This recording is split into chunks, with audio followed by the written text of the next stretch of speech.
Welcome to Telangana BRS tech channel. కలవర పెడుతున్న 7 నెలలు 51% పెరగడానికి కారణం ఏంటి? ఈ కరోనా JN1 వేరియంట్ నయా వేరియంట్తో ముప్పు ఎంత? మరి ఫస్ట్ టైం ఎవరైనా చూస్తున్నట్టే లైక్ చేయండి, సబ్స్క్రైబ్ చేసుకోండి. ఇక్కడ ఒక్కసారిగా పెరుగుతున్న కరోనా కేసులు, ఆందోళనలో డాక్టర్ల బృందాలు మనం ఇక్కడ చూడవచ్చు. చాలామంది కన్నీటి పర్యంతమవుతున్నారు. ఒకప్పుడు టీకాలు వేసుకున్న వారికి కూడా చాలా భయపడుతున్నారు. కానీ భయం పడకుండా అలసత్వం కూడా అవసరం లేదు. మీరు తప్పనిసరిగా ప్రికాషన్స్ తీసుకోండి. అలాగే అక్కడ చూస్తున్నారుగా మాస్కులు ఏ విధంగా ధరించారో ఆ విధంగా పెట్టుకోండి. 24 గంటల్లో దేశంలో 752 కేసులు నమోదైనవి. డాక్టర్ల బృందాలు కూడా చాలా అహర్నిశలు శ్రమిస్తున్నారు. యాక్టివ్ కేసుల సంఖ్య 3420. 17 రాష్ట్రాల్లో మళ్ళీ కరోనా కేసులు. కాబట్టి మీరు అప్రమత్తులై ఈ యొక్క లంగ్స్ తర్వాత ఈ యొక్క మరణాల శాతం 1.18గా ఉంది. రికవరీ శాతం 98.81%. ఈ విధంగా కరోనా కేసులు దేశంలో చాలా ఉధృతిని కలిగిస్తున్నాయి, భయాందోళన కూడా రేకెత్తిస్తున్నాయి. ప్రతి ఒక్కరికి స్కాన్ చేస్తున్నారు. చూడండి, ఇక్కడ ప్రతి ఒక్కరు RT-PCR టెస్టులు అయితే నిర్వహించవలసి ఉంది. శబరిమలకు ఎవరైతే వెళ్ళారో వారు వెంటనే వెళ్ళి వచ్చిన వారు RT-PCR టెస్టులు చేసుకున్న తర్వాతే తమ సొంత ఇంటికి కానీ సొంత రాష్ట్రానికి వెళ్ళవలసి ఉంది. అక్కడి నుంచి మీరు వైరస్ మోసుకొచ్చే అవకాశాలు చాలా ఎక్కువగా ఉన్నాయి. చూసారా, బెడ్ల మీద ఎక్కడ పడితే అక్కడ వేసారు. శనివారం రాష్ట్రంలో కొత్తగా 552 కేసులు అయితే వచ్చాయి. డాక్టర్ల బృందాలు చాలా శ్రమిస్తున్నారు.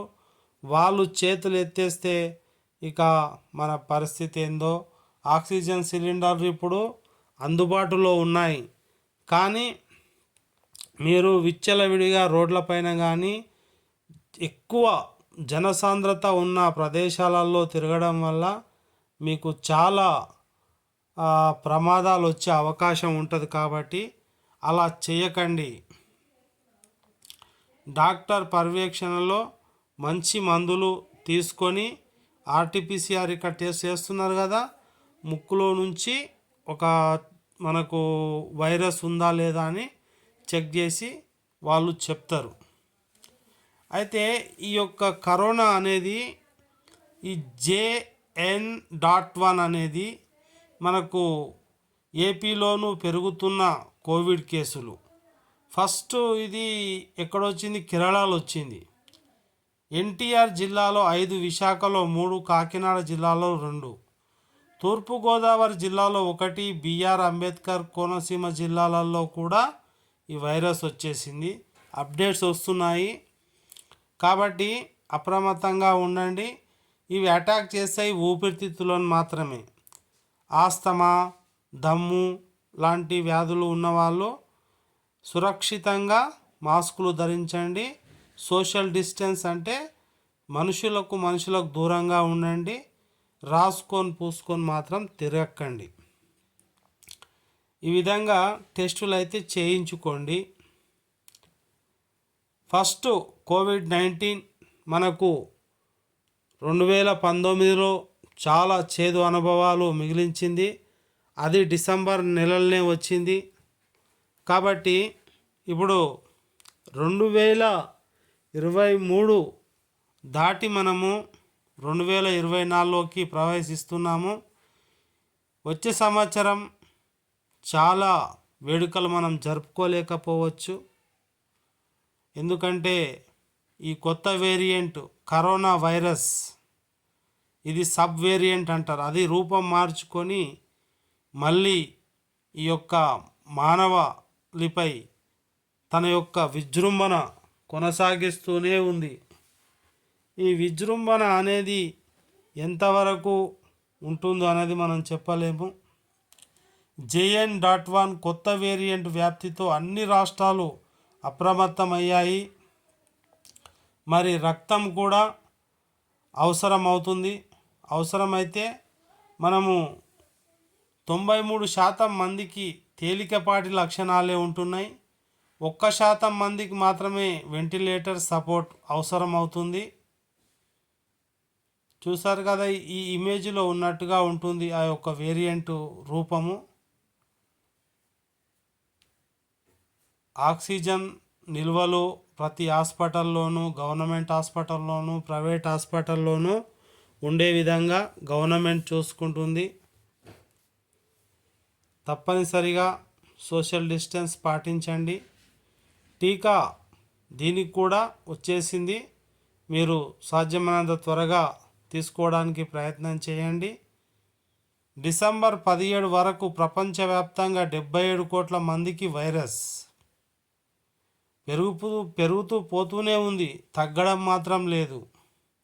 కాబట్టి అలసత్వం వద్దు. అన్ని ప్రికాషన్స్ అన్ని విధాలుగా ఆలోచించి మీరు ముందడుగు వేస్తారని కోరుకుంటున్నారు వైద్యులు. చాలా పెద్ద వయసు వారు కూడా, చాలా అనుభవం ఉన్నప్పటికి కూడా ఏమవుతుందిలే అనే అలసత్వం మాత్రం వహించకండి. ప్రపంచ ఆరోగ్య సంస్థ ఏం చెప్తుందంటే, WHO, మీరు వీలైనంత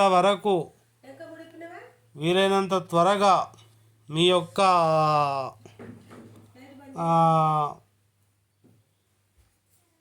వైద్య పరీక్షలు చేయించుకోవాలని తెలియజేస్తున్నారు. ప్రతి పేషెంట్ కూడా చాలా భయాందోళనకు గురి కావాల్సిన అవసరం లేదు.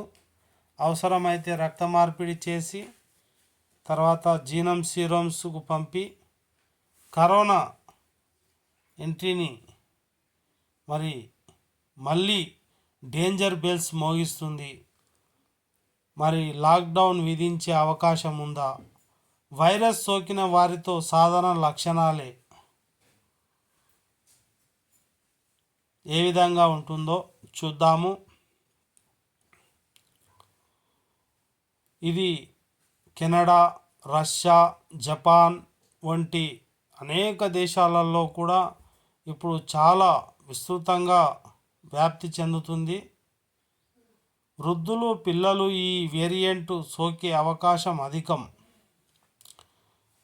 అయితే జపాన్లో ఒక విషయం చెప్పాలి. జపాన్లో సేవలు చేయలేక వృద్ధులను చంపేస్తున్నారు. ఇది దారుణమైనటువంటి పరిస్థితి. ఎందుకంటే ఆ యొక్క సిచ్యువేషన్ అలాంటిది. కాబట్టి అలాంటి దౌర్భాగ్య పరిస్థితి ఇండియాలో రావద్దు. మన జనసాంద్రత ఎక్కువగా ఉన్న దేశం. కరోనా స్పీక్ ప్రోటీన్తో ఇమ్యునిటేషన్ పెంపొందించుకునే దిశగా పోవాలి. వరల్డ్ ఆర్గనైజేషన్ ఏం చెప్తుందంటే, ఎక్కువ విటమిన్ సి, తర్వాత విటమిన్ సి ఉండే పదార్థాలు ఏవి? నారింజ, సంత్రా, పళ్ళ రసాలు, జ్యూస్ తాగండి. అలాగే ఇంకా విటమిన్స్, ఎక్కువ ప్రోటీన్ ఉండే ఫుడ్ తీసుకోవడం చాలా మంచిది. బి కాంప్లెక్స్ సంబంధితమైన న్యూట్రిషన్ అధికంగా ఉంటే మంచిగా ఉంటుంది. క్రిస్మస్, కొత్త ఏడాది, సంక్రాంతికి సెలవులు అధికంగా వస్తాయి. ప్రయాణాలు అధికంగా చేస్తారు. కాబట్టి ఇలాంటి సమయంలో ఈ కొత్త వేరియంట్లు అధికంగా ప్రబలే అవకాశం ఉంది. సో ప్రతి ఒక్కరూ జాగ్రత్తగా ఉండాలి. కోవిడ్ వైరస్ బారిన పడిన వారిలో పొడి దగ్గు, తుమ్ములు, ఒళ్ళు నొప్పులు, బలహీనత, అధిక జ్వరం, శ్వాస తీసుకోవడంలో ఇబ్బంది ఇలాంటి లక్షణాలు ఉంటాయి.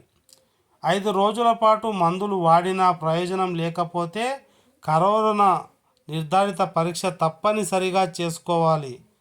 ఈ కరోనా పరీక్షలో మీకు పాజిటివ్ అని తేలితే తప్పక ప్రికాషన్ తీసుకొని క్వారంటైన్లో వెళ్ళి మీ యొక్క మందులనైతే వాడాలి.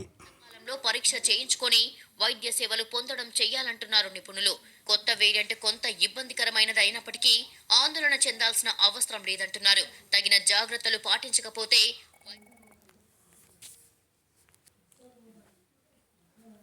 ఈ విధంగా అన్ని జాగ్రత్తలు తీసుకొని మీరు ముందలుకోవాలని తెలియజేస్తున్నాం. ఇక్కడ చూస్తున్నారు కదా, రక్తం ఎక్కించవలసిన పరిస్థితి వస్తుంది. అలాగే ఊపిరితిత్తులు డ్యామేజ్ అయితే మీకు చాలా ప్రమాదం. న్యూమోనియా లక్షణాలతో ఆసుపత్రిలో చేరుతున్న పిల్లల్లో కరోనా ఎక్కువగా ఉంటుంది. ఈ యొక్క ఎమర్జెన్సీ అవుట్ పేషెంట్ బ్లాక్లకు తరలించి క్వారంటైన్ అంటే ఏంది, దాని అర్థం అంటే అక్కడ శుద్ధి చేయబడినటువంటి ఒక స్థలం, దాన్ని ఏర్పాటు చేసినటువంటి స్థలాన్ని క్వారంటైన్ అంటారు. చాలా ప్రాంతాల నుంచి మీరు శుభ్రతను పాటించండి, శానిటైజర్ కూడా ఉపయోగించండి, మాస్క్ ధరించండి, లోపలికి రావాలి. ఇక్కడ చూపించేవి ఏ విధంగా ఉన్నాయో అన్నీ పాటించాలి. చేతులు సబ్బులతో కడుక్కోవాలి, మాస్క్ పెట్టుకోవాలి. ఇవన్నీ చాలా ఖర్చులతో కూడుకున్నటువంటి ఆక్సిజన్. డాక్టర్ గారు ఏం చెప్తున్నారో ఒకసారి విందాం. మనకి అలర్ట్ వచ్చింది కాబట్టి మనం మళ్ళీ కోవిడ్ టెస్టింగ్ రీస్టార్ట్ చేయడం జరిగింది. సో అన్ని కేసెస్ ఆఫ్ న్యూమోనియా అడ్మిటెడ్ ఉన్న హాస్పిటల్లో అడ్మిటెడ్ ఉన్న న్యూమోనియా కేసెస్ అన్నిటికీ కూడా ఇప్పుడు మనం కోవిడ్ ఆర్టీపీసీఆర్ చేస్తున్నాము. సో అలా అడ్మిట్ అయిన న్యూమోనియా కేసెస్లో టెస్ట్ చేసిన వాటిలో ఇప్పటి వరకు 2 కేసెస్ పాజిటివ్ రావడం జరిగింది. న్యూమోనియా సాధారణంగా 2 ఏళ్ల కంటే తక్కువ వయసు ఈ కోవిడ్ టెస్టులు, ర్యాపిడ్ టెస్టులు ఎక్కువ జరగాలి. ఎందుకంటే ఇది అప్పుడే బయట పడదు. కాబట్టి గవర్నమెంట్ కూడా ఈ విషయం పైన చాలా జాగ్రత్త వహించాలని కోరుకుంటున్నారు ప్రజలు. తాజాగా కరోనా వేరియంట్ JN.1తో ప్రమాదం లేనప్పటికీ పిల్లలు, వృద్ధులు, దీర్ఘకాలిక వ్యాధులతో బాధపడుతున్న వారి విషయంలో జాగ్రత్త ఉండాలంటున్నారు.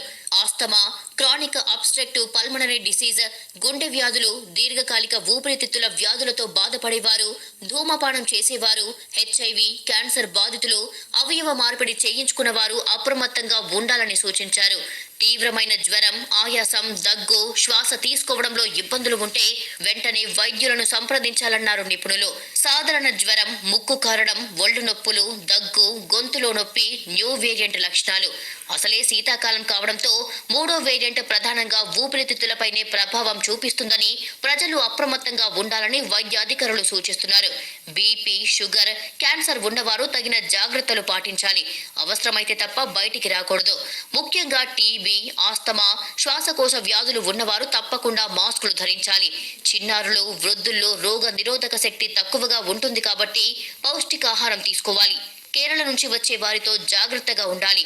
ఈ వైరస్ విన్నారు కదా, జ్వరం, దగ్గు, గొంతు నొప్పి, శ్వాస సమస్యలు ఉంటే వెంటనే వైద్యులను సంప్రదించి మనము మంచి పౌష్టికాహారం, విటమిన్లు ఉన్న ఆహారం అయితే తీసుకోవాలి. ఈ విధంగా తీసుకోవడం వల్ల మీకు మేలు జరుగుతుంది. ఈ కరోనా నుంచి మళ్ళీ లక్షల లాక్డౌన్, ఊపిరితిత్తులు చెడిపోతే మళ్ళీ బ్రతకడం కష్టం. అందులోకి వాటర్ చేరితే వైద్యులు అహర్నిశలు పోరాటం చేస్తున్నారు. అది దృష్టిలో ఉంచుకొని సోషల్ డిస్టెన్స్ పాటించి మీకు మీరే క్వారంటైన్గా చేసుకొని కొన్ని రోజులు ప్రయాణం వాయిదా వేసుకుంటేనే మంచిదని నా అభిప్రాయం. ఇప్పుడు బస్సులలో కానీ, సినిమా థియేటర్లో కానీ ఎక్కడ చూసినా అక్కడ క్రౌడెడ్, అంటే జనాల రద్దీ ఎక్కువ ఉన్న చోట మీరు ఉండకండి. ఈ వ్యాధిన పడితే మళ్ళీ లాక్డౌన్ వచ్చే అవకాశం ఉంటుంది. ఈ లక్షణాలు ఇవే: జ్వరం, దగ్గు, గొంతు నొప్పి, శ్వాసకోశంలో ఇబ్బంది, ఇవన్నీ ఉంటే తప్పనిసరిగా మీకు కరోనా వచ్చే అవకాశం ఉంటుంది. కాబట్టి మీరు తగిన జాగ్రత్తలు పాటించండి. ఈ విధంగా పాటించుకుంటూ పోండి.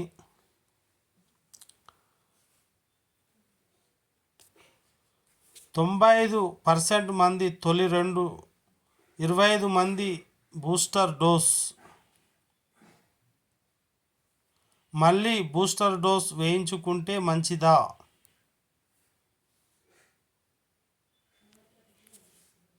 మరి అది తేల్చాల్సిన అవసరం ఉంది.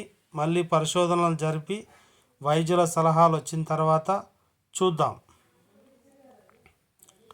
ఏం చెప్తారో. మన WHO, వరల్డ్ ఆర్గనైజేషన్ హెల్త్ సంస్థ వారు మనకు మళ్ళీ టీకాలు అవసరమా లేదా అనే విషయం గురించి కూడా చెప్తారు. అలాగే 2 సార్లు కరోనాని ఫేస్ చేసిన వారు కూడా ఉన్నారు. వారంతా వ్యాక్సిన్ వేయించుకున్నారు కాబట్టి ప్రమాదం అంత తీవ్రంగా లేదు. పైగా సులభంగా బయటపడగలిగారు. ఈ కొత్త వేరియంట్ JN.1 దగ్గరికి వచ్చేటప్పటికి రోగుల్లో న్యూమోనియా వంటి లక్షణాలతో కొద్దిపాటి శ్వాసకోశ సంబంధిత సమస్యలు వస్తున్నాయి. అవి కూడా తేలికపాటి లక్షణాలే అని ఆసుపత్రిలో చేరాల్సిన అవసరం ఉండదని చెబుతున్నారు నిపుణులు. జస్ట్ 4-5 రోజుల్లో. అయితే ఈ విధంగా ఫస్ట్ ఎవరికైతే కరోనా వచ్చిందో వాళ్ళు కూడా కొంచెం జాగ్రత్తలు పాటించాలి. రాదనే అలసత్వం వద్దు. దీర్ఘకాలిక అనారోగ్య సమస్యలు ఉన్న వారికి ఇది ప్రమాదకారి. దీర్ఘకాలిక వ్యాధులు అంటే ఇప్పుడు షుగర్ కానివ్వండి, బీపీ కానివ్వండి, ఇలాంటి బీపీ పేషెంట్లకు చాలా త్వరగా వచ్చే అవకాశం ఉంటుంది. వీలైతే బూస్టర్ డోస్ లేదా 2 వ్యాక్సిన్లు షాట్లు ఇవి తీసుకోవడం కూడా మంచిదే అని వైద్యులు చెప్తున్నారు. మళ్ళీ బూస్టర్ డోస్ తీసుకోవడం మంచిదా కాదా అని ఆలోచిస్తున్నారు. ఈ విధంగా చాలా రకాలైనటువంటి ఇబ్బందులు ఫేస్ చేయవలసి వస్తుంది. మీరు సాధ్యమైనంత వరకు కొత్త వేరియంట్లకు తగ్గట్టుగా ఏదైనా బూస్టర్ డోస్ ఇవ్వడం మంచిదా అని అనుకుంటున్నారు. ఫస్ట్ వచ్చిన మనము అప్పుడు తీసుకున్నటువంటి ఈ కరోనా వ్యాక్సిన్ ఇప్పుడు పనిచేస్తుంది. వాళ్ళకు తక్కువగానే ఉంటున్న ఈ లక్షణాలు. తీసుకొని వారు ఎవరైతే ఉంటారో వారికి ఈ వేరియంట్ త్వరగా వ్యాప్తి చెంది మరణ దశకు తీసుకుపోయే స్థాయికి వెళ్ళిపోతుంది. ల్యాబుల్లో టెస్ట్ చేస్తున్నటువంటి టెస్ట్ కిట్లను మీరు చూడవచ్చు. ఇక్కడ ఒక పెద్ద మనిషిని డాక్టర్ పరామర్శించడం మీరు గమనిస్తున్నారు. వెంటిలేటర్ కావాలి, ఆక్సిజన్ కావాలి. గవర్నమెంట్కు చాలా ఇబ్బందికరమైనటువంటి పరిస్థితి ఏర్పడుతుంది. మంచి ప్రికాషన్ తీసుకొని కోవిడ్-19 కరోనా ఇబ్బందులు పడకుండా ముందస్తు జాగ్రత్తలు చాలా చేసుకోవాల్సి ఉంది. గవర్నమెంట్ ఇప్పుడు 2024 ఏం తీసుకొస్తుంది ఫస్ట్ మనకు అంటే ఒక కరోనా వైరస్ మాత్రం తీసుకొని వస్తుందని మనం చెప్పుకోవచ్చు. ఇది ఈ విధంగా ఉంది.